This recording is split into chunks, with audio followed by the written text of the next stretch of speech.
चला, हा प्रॉब्लेम कसला आहे बघा. मिस अधिविका शिंदेचा आहे. ती चेअरमन आहे कसली, ए लिमिटेडची. ओके, चेअरमन कोणत्या कंपनी, ए लिमिटेडमध्ये. ती कंपनी कुठे आहे, दिल्लीला आहे. तिच्या सॅलरी डिटेल्स त्यांनी आपल्याला खाली दिलेले आहेत, है ना. बेसिक सॅलरी किती आहे, 70,000 पर मंथ. म्हणजे हे होणार आहेत फुल्ली टॅक्सेबल. म्हणजे हे बघा इथे 70,000 पर मंथ काय झाले, फुल्ली टॅक्सेबल झाले. ओके, त्यानंतर तिला काय मिळाला, डिअरनेस अलाउन्स मिळाला. डिअरनेस अलाउन्स हा सुद्धा काय असतो, फुल्ली टॅक्सेबल असतो. मग बघा आपण इथे लिहिलं आहे डिअरनेस अलाउन्स 20,000 गुणिले 12 फुल्ली टॅक्सेबल 2,40,000 रुपये. पण हा डिअरनेस अलाउन्स त्यांनी इथे not considered for retirement benefits असं म्हटलेलं आहे. म्हणजे याचा अर्थ आपण ज्या वर्किंग नोट्स घेऊ ना, त्या वर्किंग नोट्समध्ये हा DA दिसणार नाही आहे. एक्झाम्पल दाखवू तुम्हाला. चला, हे बघा इथे आपण घेतली आहे, एक मिनटं थांबा. इथे आपण घेतली आहे salary for the purpose of RPF. इथे पण DA घेतला नाही. आणि इथे सॅलरी आहे कशासाठी, तर रेंट फ्री फर्निश्ड अकोमोडेशनसाठी. इथे सुद्धा आपण काय घेतलं नाही आहे, DA घेतला नाही आहे. फॉर्मिंग पार्ट नाही आहे ना, म्हणून आपण DA घेतला नाही. कारण त्यांनी इथे म्हटलं आहे का forming part for retirement benefit, नाही. त्यांनी इथे म्हटलं आहे not forming part for retirement benefit, म्हणून मग आपण तो इथे घेतला नाही. त्यानंतर आपल्याला काय मिळालं आहे, चला बघूयात. त्यानंतर आपल्याला मिळालं आहे बोनस. बोनस हा असतो फुल्ली टॅक्सेबल. हा बघा बोनस काय झाला, 57,000 फुल्ली टॅक्सेबल. त्याच्यानंतर आपल्याला काय मिळालं, त्याच्यानंतर आपल्याला मिळालं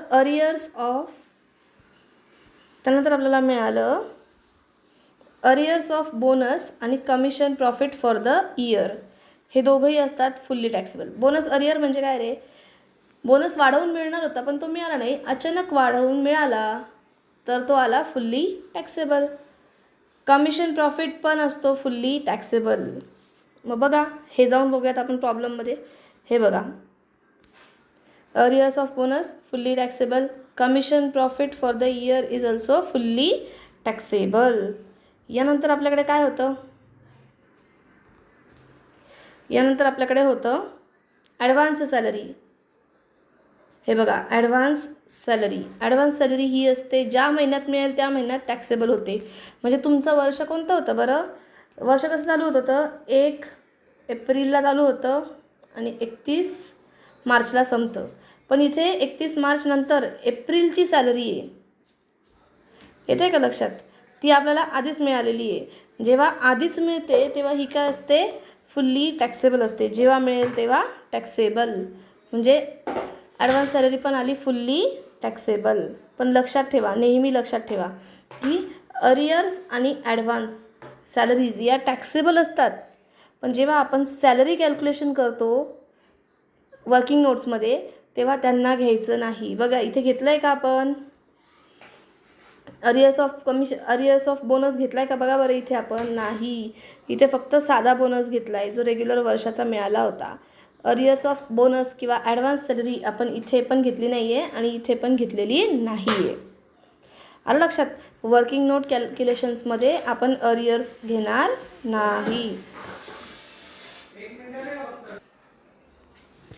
मग यापुढे काय झालं बघा बरं, आपल्याला मिळालं employers contribution to RPF 14% of salary. बघा 14% ऑफ सॅलरी. यांनी असं नाही म्हटलं आहे आपल्याला की 14% ऑफ बेसिक सॅलरी, किंवा त्यांनी असंही नाही म्हटलं आहे की 14% of basic salary plus DA, असं काही म्हटलं आहे का आपल्याला, नाही. त्यांनी डायरेक्टली 14% ऑफ सॅलरी म्हटलेलं आहे. मग ही सॅलरी म्हणजे कोणती सॅलरी, तर ती सॅलरी म्हणजे ही बघा, ही सॅलरी कोणती वाली, बेसिक, DAचा फॉर्मिंग पार्ट आणि पर्सेंटेज कमिशन यांची जी टोटल येते ती वाली सॅलरी. हिच्याच तुम्ही 14% तुम्हाला एम्प्लॉयर देईल म्हणून ते टॅक्सेबल होतील आणि त्यातनं तुम्हाला एक्झम्पशन किती मिळेल, 12%. याच सॅलरीच्या 12% आणि याच सॅलरीच्या 14%. मग चला, आपल्याकडे पर्सेंटेज कमिशन होतं का रे, नव्हतं, म्हणून इथे डॅश. DAचा फॉर्मिंग पार्ट नव्हता म्हणून इथे ही डॅश. मग किती आले, 8,40,000. या 8,40,000वर आपल्याला किती काढायचे आहेत, 14% काढायचे आहेत आणि 12% काढायचे आहेत. हे बघा,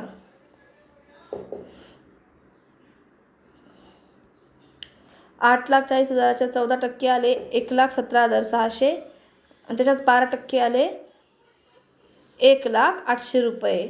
ह्यांची वजाबाकी केली, बाहेर टॅक्सेबल आले 16,800. त्यानंतर होता professional tax paid by company. एम्प्लॉयरने एम्प्लॉईसाठी काहीही केलं तर ते असतं टॅक्सेबल ॲज अ सॅलरी. म्हणजे याचा अर्थ एम्प्लॉयरने तुमचा प्रोफेशनल टॅक्स पेड केला, तुम्हाला टॅक्सेबल, तुमचा इन्कम टॅक्स पेड केला, तुम्हाला त्याच्यावर टॅक्स बसणार आहे. येतं आहे का लक्षात? बघा, आपण प्रोफेशनल टॅक्स तुमच्यासाठी पेड केला, तुमच्या नावाने पेड केला, त्यामुळे तुम्हाला याचं डिडक्शन मिळणार आहे अंडर सेक्शन 16. अंडर सेक्शन किती? 16. मग बघा, professional tax fully taxable, income tax fully taxable. आता हे खाली काही खर्च आहेत जे एम्प्लॉयरने तुमच्यासाठी केले होते. एक्सपेन्सेस मेड बाय कंपनी, कंपनीने एवढे सगळे एक्सपेन्सेस तुमच्यासाठी केलेले आहेत, हे पण होणार आहेत फुल्ली टॅक्सेबल, डायरेक्टली आउटरला टॅक्सेबल होतील. ओके. यानंतर बघा, तुम्हाला अजून काहीतरी मिळालेलं आहे. काय मिळालं आहे? चला बघूयात जाऊन आपण जरा प्रॉब्लेममध्ये.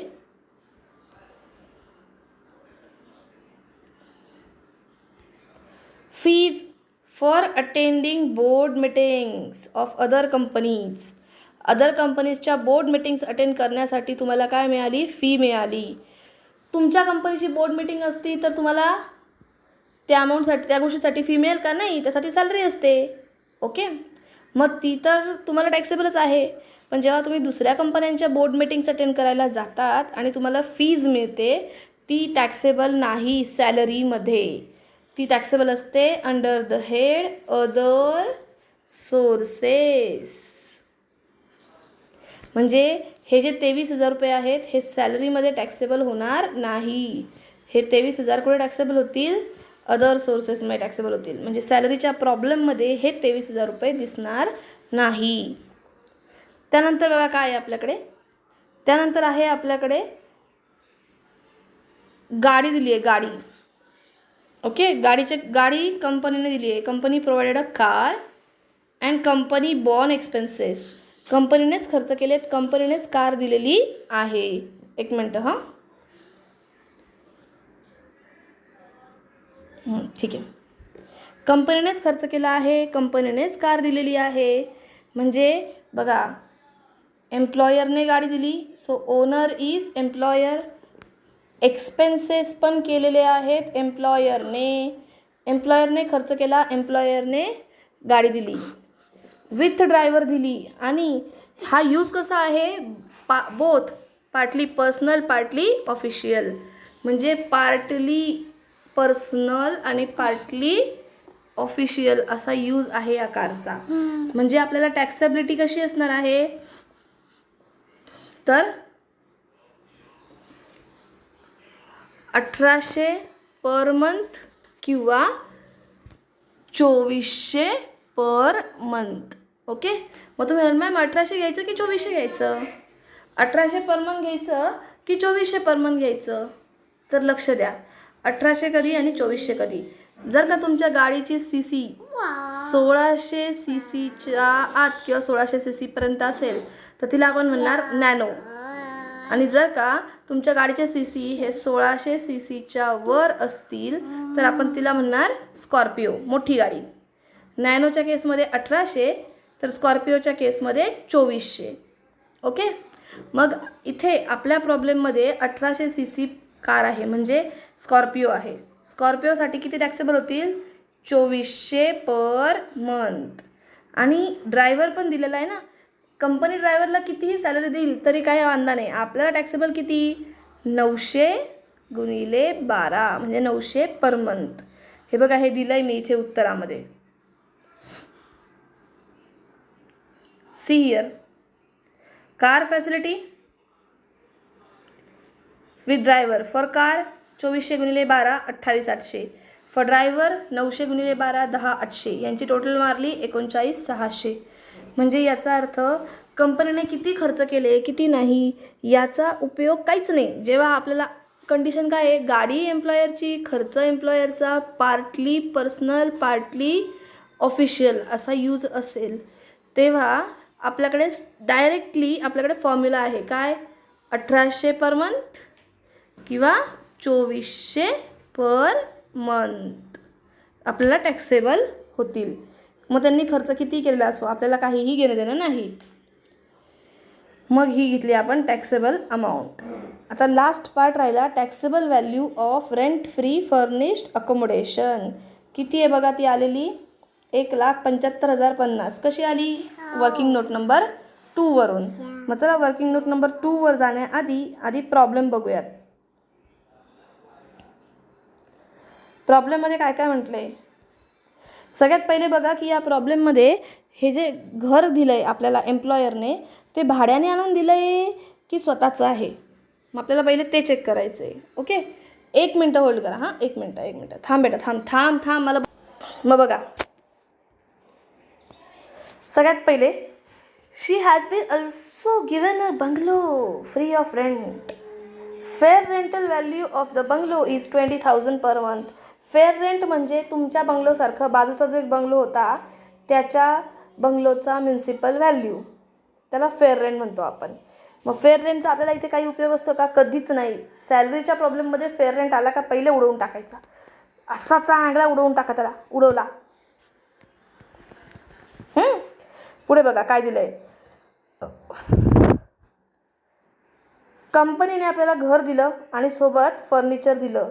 किती, 3 लाखाचं. इथे कॉस्टिंग म्हणायला हवं होतं त्यांनी, तिथे कोटिंग झाले, कॉस्टिंग म्हणायला हवं होतं इथे. आलं का लक्षात. मग चला मग आता काय करणार आपण.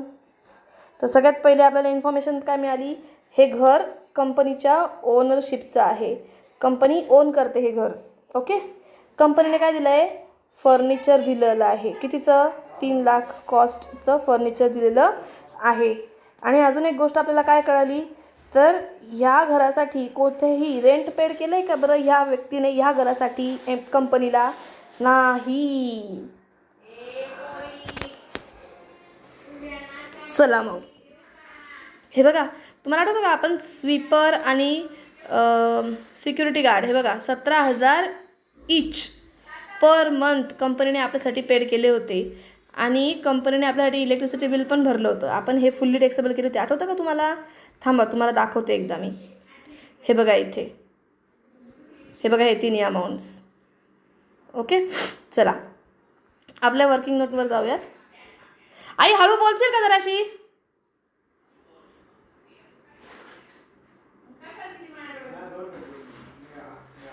मग बघा calculation of taxable value of rent free furnished accommodation कसं काढणार. तर सगळ्यात पहिले घेणार व्हॅल्यू ऑफ हाऊस.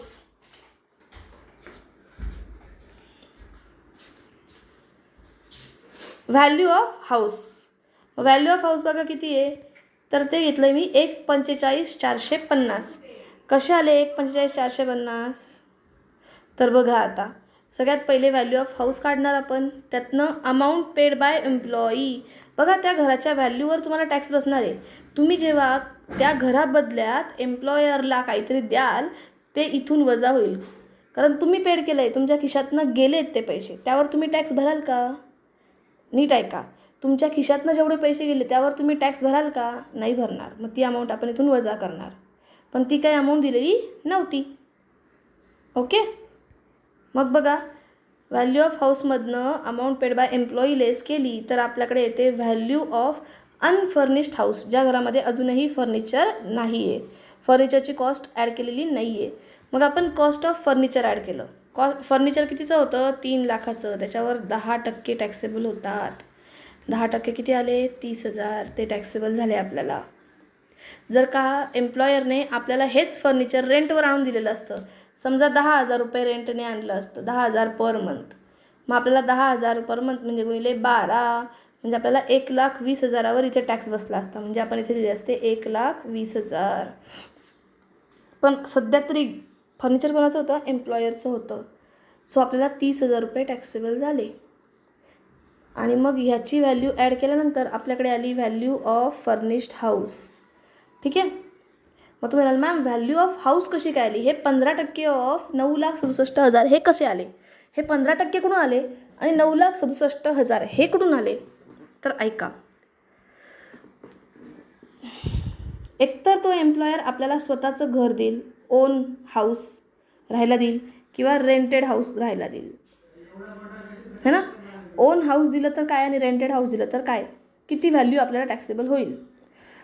आपल्याला जर का त्याने रेंटेड हाऊस दिलं ना तर आपल्याला रेंट और 15% of salary which ever is lower he taxable होईल आपल्याला. म्हणजे समजा एम्प्लॉयरने आपल्याला जे घर दिलं आहे त्याने 10,000 रेंटने आणलं, 10,000 गुणिले 20 किती आले, 12 किती आले, 1,20,000. 1,20,000 किंवा 15% of salary which ever is छोटी, ती आपल्याला इथे आली असती व्हॅल्यू ऑफ हाऊस म्हणून. पण ह्या घराला, ह्या प्रॉब्लेममध्ये जे घर आलं आहे ते आपल्याला त्याने स्वतःने दिलेलं आहे. कसं दिलं आहे? त्याने स्वतःचं घर दिलेलं आहे आपल्याला राहायला. ओके. म्हणजे याचा अर्थ आपल्याला टॅक्सेबल कसं होणार आहे, म्हणजे व्हॅल्यू ऑफ हाऊस कोणती येणार, कशी येणार? तर बघा ती कशी येईल. जर का आपण पॉप्युलेशन बघणार, काय बघणार? पॉप्युलेशन. ओके. कसं बघणार बघा, 10 लाखाच्या आत पॉप्युलेशन असेल तर 7.5% ऑफ सॅलरी. 10 लाख ते 25 लाख मध्ये पॉप्युलेशन असेल तर 10% ऑफ सॅलरी. आणि 25 लाखाच्या वर पॉप्युलेशन गेली तर 15% ऑफ सॅलरी आपल्याला टॅक्सेबल राहील. म्हणजे बघा, खेडेगाव असेल तर कमी कॉस्ट टॅक्सेबल असेल, छोटंसं शहर असेल तर थोडंसं जास्तीची कॉस्ट, आणि मोठं शहर असेल तर 15% इतकी कॉस्ट आपल्याला टॅक्सेबल राहील. मग चला, दिल्ली राहतोय, दिल्लीला म्हणजे पॉप्युलेशन ॲन ऑबियस 25 लाखाच्या वरच असणार आहे, म्हणजे किती टक्के टॅक्सेबल होईल? 15% ऑफ सॅलरी. मग सॅलरी कोणती? सॅलरी कोणती? सॅलरी बघा ही बेसिक, DAचा फॉर्मिंग पार्ट, पर्सेंटेज कमिशन, फिक्सवालं कमिशन, बोनस आणि ऑल टॅक्सेबल अलावन्सेस. पण आपल्याकडे बोनस होता, बेसिक सॅलरी होती 8,40,000. DA नॉट फॉर्मिंग पार्ट म्हटलं आहे. पर्सेंटेज कमिशन म्हणजे सेलवर किंवा टर्नओव्हरवर 2%, असं वालं जे कमिशन तसं काही आज आलेला नाही आहे, सो तिथे डॅश आली. फिक्सवालं कमिशन होतं 70,000, ते घेतलं. बोनस होता 57,000, तो घेतला. पण तिथे अजून एक अरियर्स ऑफ बोनस होता. अरियर्स ऑफ बोनस कोणत्याही वर्किंग नोटमध्ये येत नाही. आणि ॲडव्हान्स सॅलरी ही सुद्धा कोणत्याही वर्किंग नोटमध्ये येत नाही, सो आपण त्यांना घेतलं नाही. आणि खाली लास्टला उरलं ते ऑल टॅक्सेबल अलावन्स.